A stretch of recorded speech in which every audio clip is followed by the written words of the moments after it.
Hello, hello, Globies. I am here at Moonlight Beach in Encinitas, and I'm telling you, spring break is in full swing. But I'm not here for spring break. I'm here to share with you the story of a friend of mine named Natalie from Quebec, Canada. She's a full-time nomad who lives in her Dodge Promaster, but she had an accident that resulted in her having to be out of her van for a significant period of time. It was unexpected, so she really wasn't prepared for it. And I'm going to let her share her story with you and tell you how she handled it. And perhaps if you ever have to be out of your home on wheels, even if it's for mechanical difficulties, which happens to all of us, maybe you can glean some valuable tips and information from her on what to do to prepare and how to handle it. So come on, let's go meet my friend Natalie. Hello, Natalie. Hello, Carol. It is so good to see you. It is so good to see you again this year. It is. You come every year. You make your trek down the Except coast. the year of COVID. Yeah, yeah. The year of COVID, I had to go to BC. But you make your trek down through Oregon and, well, through Vancouver, Oregon, all the way down to Arizona and California, and that's how we met. You were in California a few years ago. Yeah. Now, can you tell my viewers what kind of van you're living in? I live in the Dodge Promaster, the 136 wheelbase. It's the shortest with a high top. And how long have you been living full-time in that? I bought it 5 years ago. It took me a year to build it, and in May of 2019, I moved into it after selling my condo. You and your little traveling companion, Then Lily. in BC, I found Lily. The year of COVID, I wanted to have a dog. And so, can you tell us a little bit about what happened? On my way to Yuma, I was in Yuma on, doing errands to go back to Quartzsite afterwards. And I bought, I was buying stuff, I was going around, and I had the accident. It happened about in the afternoon, and I was, it was severe damage. The front of the van was severely damaged. And I had to, I called my insurance. It's the first thing you do. My insurance were not, I couldn't reach my insurance because it's I'm from Quebec. So the next day I called them up and they said, well, find a collision center. So I found the collision center. After that, you need to find a towing. Well, hold on for a second. Now, you told me you found a collision center, but can you tell us about how many places you had to call first? Well, I called about 4 or 5, and some didn't want to take me. Dodge didn't want to take me. So even the Dodge dealer collision center couldn't take you. There was Griggs. Griggs said yes. So how long was your van in the shop for? It was a month and a week. Oh my goodness. Yeah, it's pretty long. It's very long. And what did you do? I'm guessing you weren't prepared for that financially. Well, no, and my insurance only covered for about a week of a hotel, and so I couldn't do that. So I rented a car. I rented a Nissan Rogue with a company that was with my insurance. What a difference from your Promaster completely built out to a Rogue.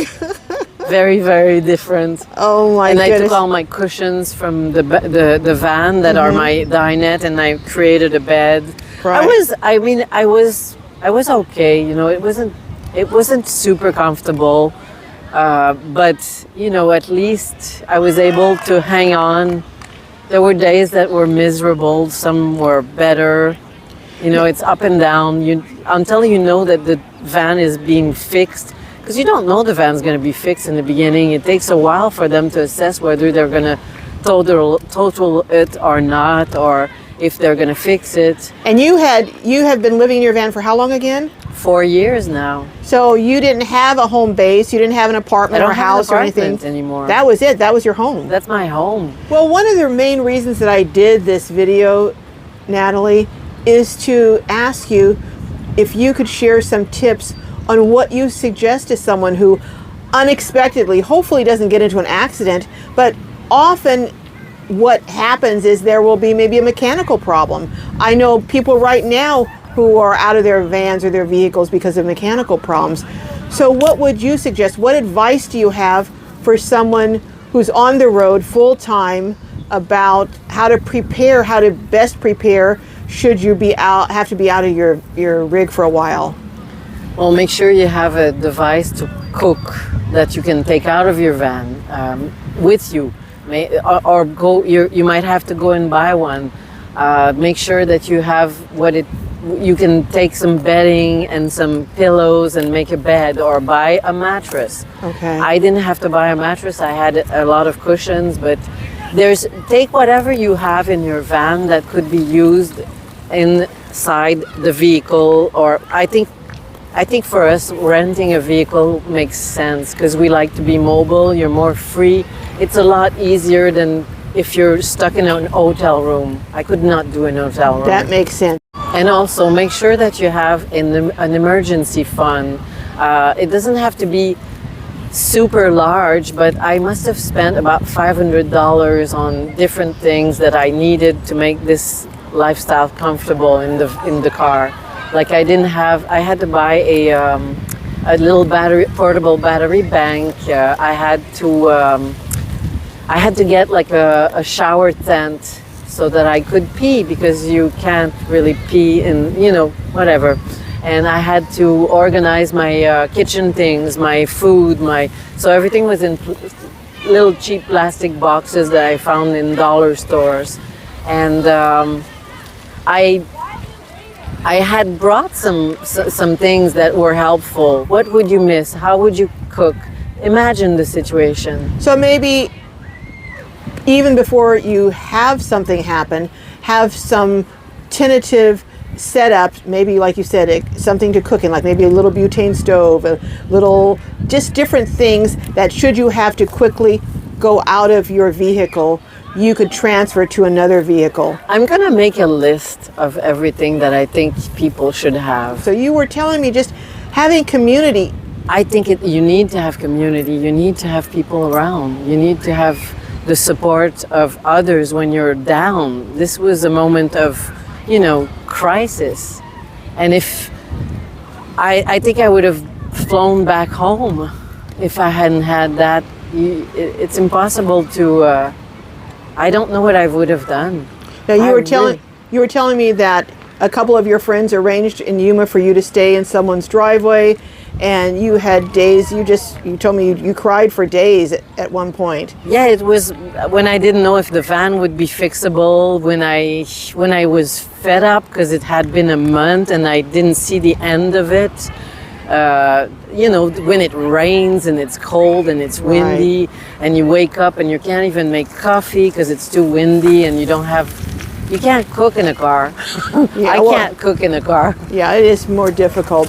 And it was, I think, that really highlights that even though you may live in a van alone, trying to make relationships, make friendships, and just people you can call and even vent and just will listen. But people who will understand because they're living that lifestyle. Yeah. They understand what it means when your home on wheels is really your only home, and it may be gone and you're thinking, what am I going to do? They get that. And you have to be ready. This can happen. You have to be ready. It might not happen, but if it does happen, be prepared.